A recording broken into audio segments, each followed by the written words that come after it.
All right, so as we go into section 2.3, we're going to be looking at some polynomials today, looking at the graphs of polynomials, talking about their end behavior, and also looking at zeros. We have been starting out this chapter in section 2.1. We talked about linear and quadratic functions, which both of those are considered polynomials. And then in section 2.2, we started looking at the graphs of power functions. Now, when you start putting power functions and polynomials together, some of those power functions we will not be looking at today, and those are going to be our functions here of x to the power of a negative, even, or odd integer. So we have x 1 over x or 1 over x squared. All of those will not be. And also our square roots and our cubed roots, our nth roots will not be used. Because if you remember when we talked about what a polynomial is a function where you have a degree that has to be greater than or equal to 1, or actually greater than or equal to 0 for our function. And so here is an example of a polynomial where you are adding many power functions together, and that's exactly what I'm doing here. P of x that I have down below, I am taking 5 power functions and I'm adding them together. 2x to the 5th, 3x to the 3rd, 2x squared, 7x, and 4. Some of you might not think 4 is a power function, but what it is it's just a constant graph. It's that horizontal line that we have been looking at before, because that would be x to the power of 0. Well, of this 5-term polynomial here, the most important part to it is going to be that leading term, and that's going to be the power function that's in your polynomial that has the largest exponent to it. And so in our case here, it's 2x to the 5th. This leading term is going to tell you a lot of information. It's going to tell you how many solutions you should have once we start solving these polynomials, and it's also going to tell you what the end behavior starts looking at, and that gets really important. Once we start looking at the limits, and as you get into calculus and you start looking at limits, we need to know what is happening to its end behavior. Now, just a little part of the leading term, you have your leading coefficient, which in our case here is the 2. This 2 is going to tell us really what type of vertical stretch or shrink we're having here. It's also going to tell us if there's a reflection over the x-axis. And the degree is, in our case here, 5. If you remember from Algebra 2, the degree of your polynomial is the largest exponent that you see in your polynomial. So now if we think about what we've been doing with end behavior and what we looked at yesterday, when you have x squared, we know that that's going to represent our parabola shape. And when we started talking about the end behaviors, x approaches infinity, y approaches infinity, and as x approaches negative infinity, y approaches positive infinity. What we're going to be doing now is we're going to be changing up this notation to be using what we call our limits. And we're no longer going to use our little arrows here, but we're going to be talking about the limit. And the limit as x goes to positive infinity of the function of f of x will equal positive infinity. Here's our new way that we are going to be writing out our end behavior. Okay, so that's what this is now going to look like.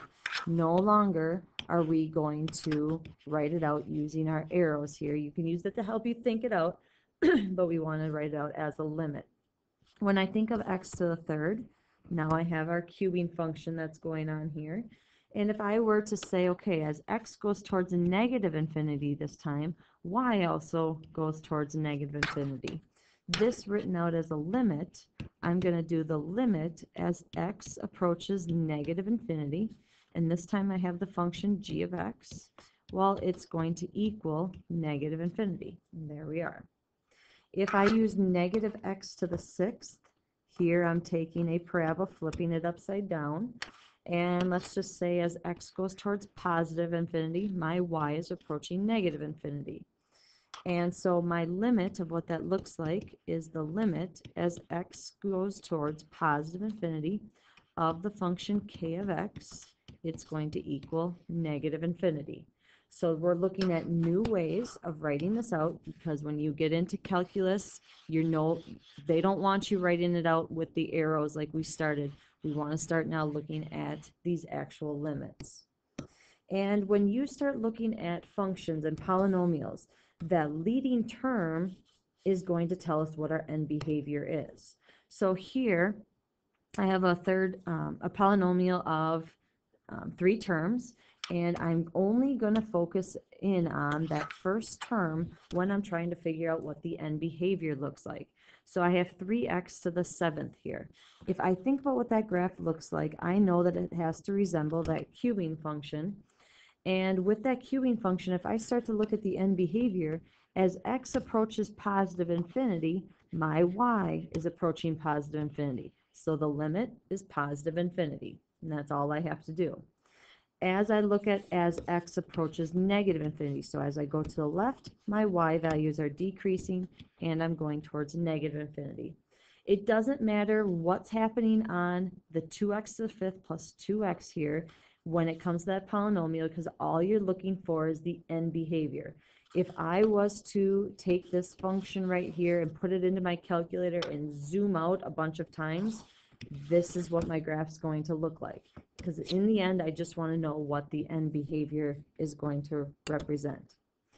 In this example that I have here, if I look at its leading term, I have negative 4x to the 8th.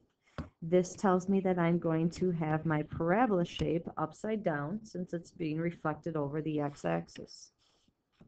Talking about the limit, as x approaches positive infinity, my y values are going to approach negative infinity. And as x approaches negative infinity, now your y values are going to approach negative infinity as well. So notice the new notation that we're using here. It's just a new way of writing it out and a new way that's going to be expected for you to talk about the end behavior now. And these are called our limits. Now, the leading term tells you what your end behavior is going to do. It's also going to tell you how many solutions we're going to have once we start solving these polynomials. So remember that we talked about how a polynomial has its degree is the largest exponent that's there. And so in our case here, it's going to be n.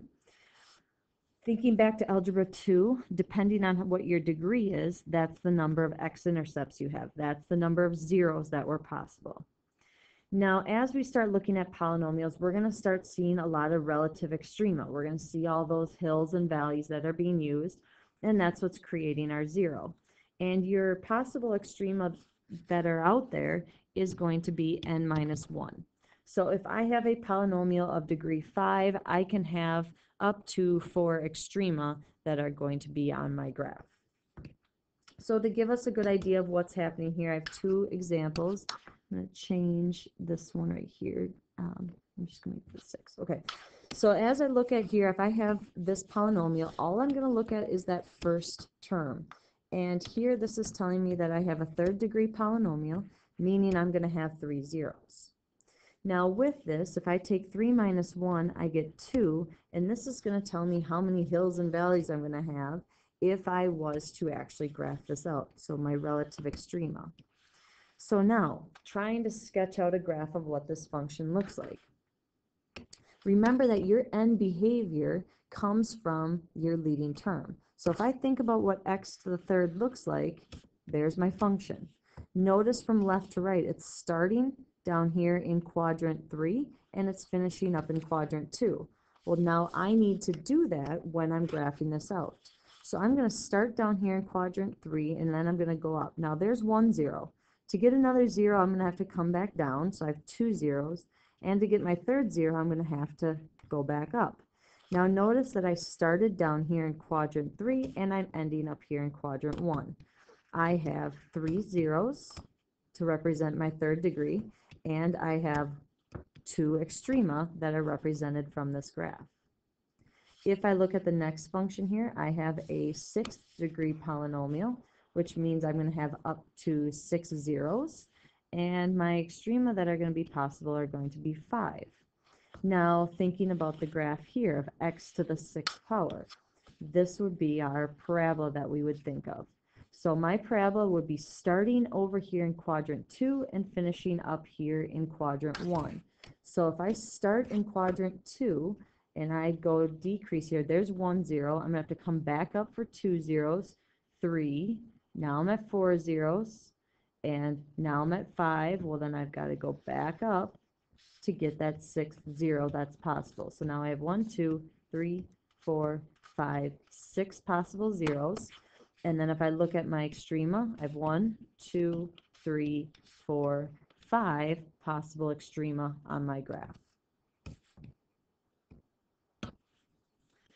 So now, getting into finding zeros, we're going to have to be able to solve them both algebraically, and we'll talk about graphing them out, but that's where we start getting into the next couple sections of the chapter 3. Finding zeros algebraically. What you should remember from Algebra 2 is how we can factor. Here, when I look at the graph itself, the fact that it's a third-degree polynomial, I know that there have to be 3 zeros. How are we going to solve this? We're going to solve it by factoring. I'm starting out by taking out a GCF, so I can take an x out of all of those terms, and then I can factor what's left behind to x minus 3 and x plus 2. Now this right here is my function of f of x.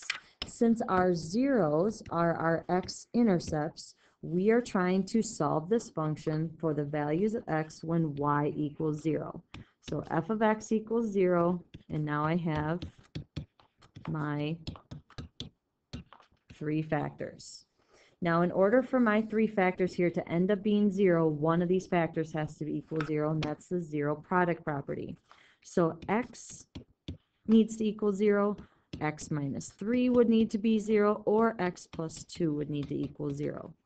This is telling me that x equals 3, x equals negative 2.